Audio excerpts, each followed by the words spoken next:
Барлығына сәлем достар. Бұл қымбат костюм киген адам Стэн есімді табысты риэлтор.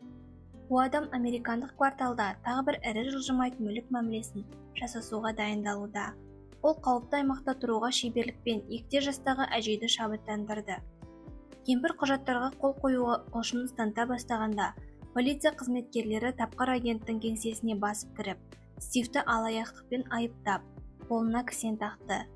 Бірақ бұл жағымсыз көріністің өзі саудагердің сөзінің сиқырын сейілте алмайды, және қарт клиент салтанатты түрде қажетті құжаттарға қолтаңбасын қояды. Адал емес риэлторды қандай жаза күтіп тұр, және ол заң алдында жауап беруі керек болғанда, оның өмірлік құндылықтары қалай өзгереді, бірге білейік. Ол өзінің сәнді кабинетінен тікелей сот отырысына барады. Онда алқабилер алқасының төрағасы Фарман ханым кенеттен айыпты үкімді жариялайды. Тағдырдың күтпеген бұрылысына ашуланған Стэн адвокатын судьяға пара беруге шақырады. 3 жылдан 5 жылға дейін бас бостандығынан айырылмау үшін адал адвокат бұл әрекеттен бас тартады. Келесі күні Стив өзіне басқа адвокат жалдайды. Сотқа оның Липокер атақты сатылмалы адвокат келеді. Жемқор адвокат судьяға пара беріп үлгереді. Алайда Стив түрмеден 6 айға ғана жеңілдік алады. Стив бәрібір түрмеге отыратын болды. Адвокат Поппер оған өмірдің заңдылығының осы екенін түсіндірді.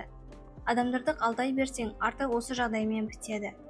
Стэн мен оның әйелі мейрамханаға кешкі асқа барады.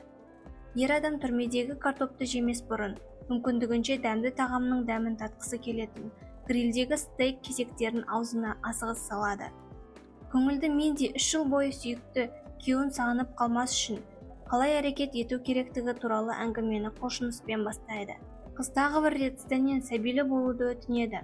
Оның күйеуі тағы да үзілді-кесілді бас тартады. Бұл баланың сәнді сарайдағы бос өміріне кедергі келтіретініне сенімді. Мұндай сөзге ренжіген ол Стэннен жылап қашып, оны жалғыз стейк жеуге қалдырады. Болашақтың үміт үзген Стэн жергілікті барға барады. Сол жерде қолында түрме жайлы татуировкасы бар ірі байкерді кездестіріп әңгіме бастайды.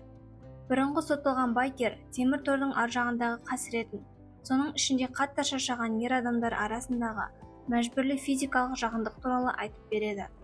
Алаяқ өзін түрмедегі қатал өмірден қорғау үшін байкер оған бандаға қосылуды ұсынады. Бірақ Стэннің танымал топтардың ешқайсысымен ортақ мүдделері жоқ екені белгілі болды, және оның денесіндегі татуировкасы керісінше ол үшін тозаққа билетке айналады. Мас күйінде үйіне қайтып келеді, және таңертең өткен күн ол үшін жаман түс болып көрінеді. Бірақ әйелі Минди шынында ол жарты жылдан кейін түрмеге кететінін есіне салды. Кішкентай ашу ызаны бастан өткерген Стэн өз ойларын жинап, әлсіздік танытпауға және алдағы қорытындыға мұқият дайындалуға шешім қабылдады. Ер адам шешуші әрекетке кіріседі. Бірінші тату салонына барып, күлкілі бейнені денесінен өшіріп, жамбасына ер адамдар қорқатындай бейне салдырады. Каратэ жаттығуларына жазылып, бірақ аса қатты күш салмайды. Себебі оның тек сары поясы бар. Ашулы Стэн өзін лайықты қарсыласпен жекпе-жекке шақыруын талап етіп, ақыры жеңіледі. Жеңілісін көтере алмай Стэн тыйым салынған соққылар жасаған үшін мастер оны қуып жібереді. Дәл сол уақытта көшеде темекі тұтатып тұрған шал Стэнге күліп, өзінің қолынан не келетінін көрсетеді. Таң қалған Стэн оны үйіне алып келіп, жарты жыл бойы жаттықтыратынын әйеліне айтады.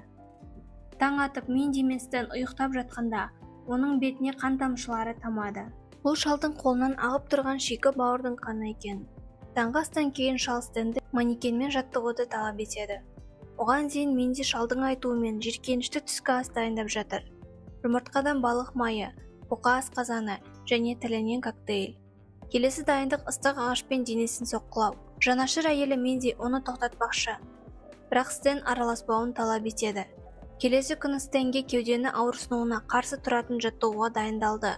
Стэн шалдың барлық нұсқауларын орындап жүргенде, Минди кеуінің жетіспей жүргенін айтып тастады. Оған жауап ретінде Стэн түнде айқаймен әйелін оятып, үйге бұзақылар кіріп, әйеліне түрлі жаманшылық жасамақ болып жатқандарын айтады. Минди қатты қорқып кеткенде, Стэн бұл әзіл, және бұлай жасауым себебі мені түсінуіңді қалаймын. Себебі алдағы уақытта мен күтіп тұрған қиыншылықтардан мен де дәл сен сияқты қорқамын дейді. Ашуланған Минди киімдерін жинап, ажырасуға бел буып, үйден кетіп қалады. Мастер мен Стэн жаттығуларды жалғастырады. Өлімші қол атты өте қауіпті трюкті үйрететін күн жетті. Мастер жеңілмейтін күш ретінде ортаңғы саусағын таңдайды. Осыдан кейін шебер оған тақтаны жарып жіберетін соққыны көрсетеді. Және Стэнге дәл солай қайталауын сұрайды. Сенімді Стэн бар күшімен қорықпай саусағымен соққы жібереді. Саусағын орнына қойып, шебер Стивті кірпішпен соғуға және жерге кептеліп қалған өткір жүздердің үстінен жүк көтеріп отыруға мәжбүрлеу арқылы қарқынды жаттығуларды жалғастыруда. Сонымен қатар кунг-фу әдістерін үйретеді. Күн сайын Стивтің ауыр жаттығулар мен сынақтардан өткені барған сайын айқын бола түсуде. Енді ол жай ғана ұрып соғып жатқан жоқ. Ол тіпті шеберге де соққы бере алады. Ауыр жұмысты аяқталды. Стивке аты аңызға айналған саусақпен өлім соққысы да қолынан келді. Адвокат, Стив және мастер дәмханада жеңісті тойлайды. Алайда мастер, сен екінші мықты тәлімгерімсің дейді. Бірінші мықты тәлімгер жаман азғынның жолға түсіп кеткенін айтады. Келесі күні адвокат пен мастер сенімді Стэнді түрмеге шығарып салады. Ол автобуста басқа тұтқындармен түрмеге жол тартып қасында отырған тұтқынға бірден тойтарыс берді. Ал медициналық қаралымда полиция қызметкерлері жамбасынан бейнені көріп қатты шошыды. Стэнді карлик лақап атымен танылған шалдың қасына орналастырды. Олар бірден сөз табысып, ол Стэннің жол сілтеушісі атанады. Стэн түрмедегі физикалық жақындыққа тартатын тұтқынды бірден байқады. Ол жас, ұзын шашты жігітті қабырғаға тақап, қорлық көрсетіп бастады. Стэн бірден өзіне ешкімнің жоламау үшін үлкен тұтқынға жекпе-жекке шығуға ұсыныс жасайды. Ірі қара Нейман провокацияға беріліп, барлығының көзінше ұятты болып жеңіледі. Стэн бірден ол қарсыласқа қарсы тұрып, бірінші күннен лидер болып, үлкен Стэн лақабына ие болады. Стивті өзіне түрме басшысы шақырып, темекі мен сусын береді. Алайда Стивтің бұл түрмеге түсуі бекер емес болып шықты. Басшыға профессионалды риэлтор қажет. Және бұл түрмені орнына адал емес жолмен үлкен демалыс үйлерін соқпақшы. Егер Стэн бұл іске көмегін тигізсе, оны мерзімнен бұрын босататынын айтады. Алаяқ бірден келісе кетеді. Стэн құжаттармен және жоспармен жұмыс жасайды. Түрме басшысы инвестормен таныстырады. Түрі момын көрінгенмен, ол вьетнамдық бұзақылармен екені тату бейнелерінен анық болды. Стив құжаттармен айналысып отырғанда, инвесторлар терезеден тұтқындардың күштесіп жатқандарын қарап тұрады. Стив кешке әйелі Миндиге хат жазып сезімін білдіреді. Оны оқыған Миндиге жас келіп, оны артынан мастер құшақтап, ақ халатпен тұрады. Стив инвесторлардың әңгімесіне күмәнмен қарап, өзінің авторитетін пайдаланып, тұтқындарға жаңа ереже ойлап табады. Ол ереже мүлдем төбелесу немесе қорлық көрсету болмау керек. Тұтқындар келісе кетеді. Сол күні Стивке хат келіп, Минди кездесуге келетіні жазылған. Күн санап Стэн, ол күнді қатты күтеді. Ал тұтқындар арасында татулық пен сыйластық орнады. Стив Минди мен отбасылар кездесетін бөлмеде қауышты. Ал түрме басшысы тұтқындардың іс-әрекетіне ашулы. Ол бірден Стивті шақыруын талап еткенде, Стив Миндимен кездесуде. Түрме басшысы Стэнге онымен орнатылған заңдардың жойылуы қажет екенін түсіндірді. Олай болмаған жағдайда, ол түрмеден босатылмайды. Алдағы уақытта тұтқындар жекпе-жек шоу ұйымдастыру қажет.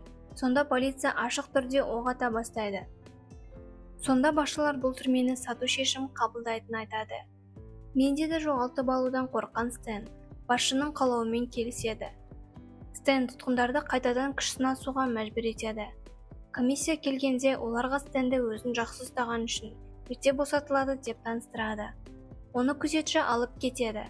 Тұтқындарды аулаға шығарып, жасырын түрде қарулар береді. Комиссия Стэнді бірден босатуға шешім қабылдайды. Алайда Стэннің басында достары жайлы естеліктері есіне түсіп, жақын арада мерт болатынын ұмыталар емес. Стэн өзінің бақытты өмірі үшін достарын сатып кете алмайтынын түсінді. Комиссияға балағат сөздер айтып, қайта камераға оралады. Дәлізде Минди мен мастерді көріп ашуланып қалған кезде, мастер барлығы ол ойлағандай еместігін түсіндіреді. Стэн басшының кабинетіне бірден жүгіріп, достарын аман алып қалғысы келеді. Ал ол жақта оны мистер Дэнк күтіп отыр. Ол мастердің бірінші тәлімгері болып шықты. Стэн Дэнктен таяқ жеп жатқанда аулада ұрыс басталуға жақын қалды. Ал басшы комиссияға шампан құйып, қатал жыртыс көруге дайындалып отыр. Тұтқындар аулаға жиналып бірін-бірі жұлып жеуге дайын. Басшы қол астындағыларға оқ жіберуге дайын болуын ескертеді. Ол уақытта Стэн Дэнгті өлім саусақ түрегі арқылы жеңіске жетті. Ол аулаға ұрысты тоқтатуға асықты. Басшы оқ ашуға бел буғанда, аяқ асты тұтқындар топпен би билеуге кіріседі. Комиссия бұл көрініске риза болады. Арам басшының жоспары бүлінді. 3 жыл өтіп, адал Стэн достарымен қоштасып бостандыққа шығады. Оны Мастер, Минди және қызы күтіп алады.